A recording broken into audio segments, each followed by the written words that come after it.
Good morning. My name is Ariel Thomas, and today I'm going to be talking to you all about hip-hop. Now, in the mid-1950s, rock and roll was born, and parents flipped. The fast beats, the gyrating bodies of hormonal teenagers on the dance floor,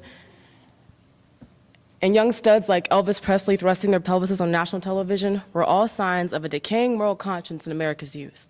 But to those so-called troubled youth, rock and roll was just a harmless expression of joy, emotion, and the embodiment of what it meant to be young and free in America.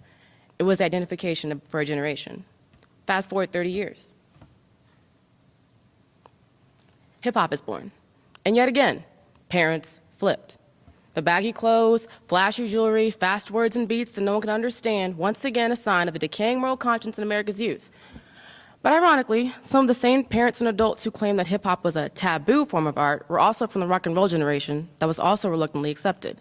My point? What one generation considers controversial, another may consider a form of expression.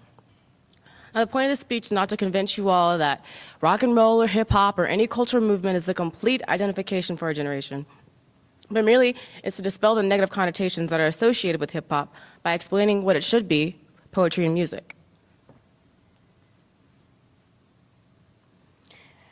Now, I'll begin with the origins of hip-hop. Stylistically, hip-hop derived from an eclectic group of genres including reggae, R&B, and jazz. Geographically, it came from the Northeast, specifically the Bronx in New York. Groups like Sugar Hill Gang, Run DMC, and the Beastie Boys were some of the first pioneers. Track one. The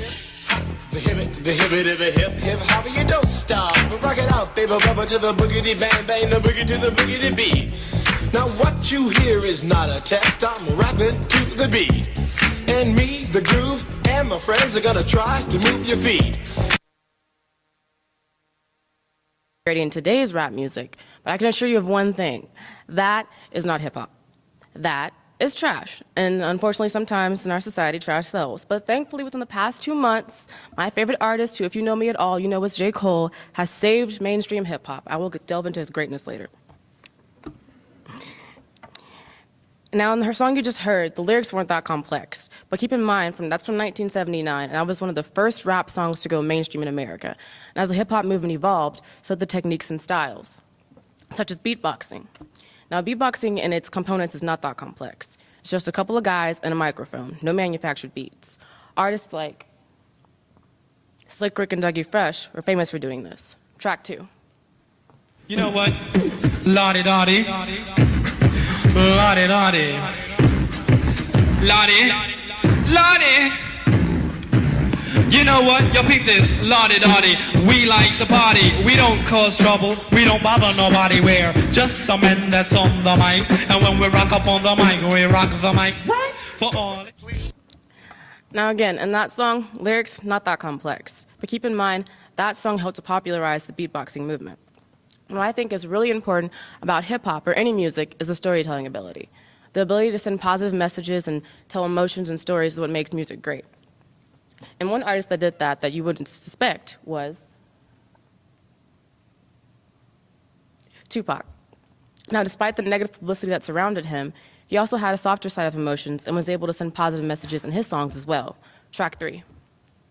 Never let up, forgive, but don't forget, girl, keep your head up. And when he tells you you ain't nothing, don't believe him. And if you can't learn to love you, you should leave him. Cause sister, you don't need it. And I ain't trying to gash up, I just call him how I see. You know what makes me unhappy? That when brothers make me. Now, in that song, Tupac is sending a message to women who are in neglectful or abusive relationships, telling them they don't have to put up with that kind of stuff. In another song, Tupac highlights the relationship with his mother. Track four. When I was young, me and my mama had beef, 17 years old, kicked out on the streets. Though back at the time, I never thought I'd see her face. Ain't a woman alive that could take my mama's place. Suspended from school, I'm scared to go home. I was a fool with the big boys. In that song, Tupac highlights the tensions that existed between him and his mother as an adolescent and how foolish she was in the relationship sometimes. As you can see, Tupac wasn't just a stereotypical thug life symbol that everyone thought he was. He also had viewpoints and opinions on culture that were agreeable. Now, I know some of the women in the audience may be thinking, okay, Ariel, this is nice, but where are the women in this? Don't worry, I got y'all too. females also had a very important role in the hip-hop movement. Artists like Lauryn Hill, Missy Elliott, and groups like TLC and Salt and Pepper had a very prominent role. In fact, Lauryn Hill's debut album from 1998 is still the #1 female rap artist album today.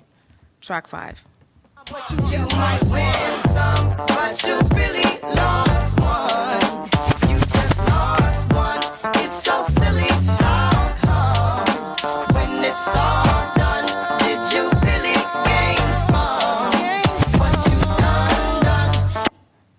Again, females had a very important role in the hip-hop movement, and they gave women a voice and made them feel empowered. Now, moving into modern hip-hop, the most linguistically talented artist of our generation is undoubtedly Eminem. Although he does sound insane in some of his songs, that doesn't take away from his abilities.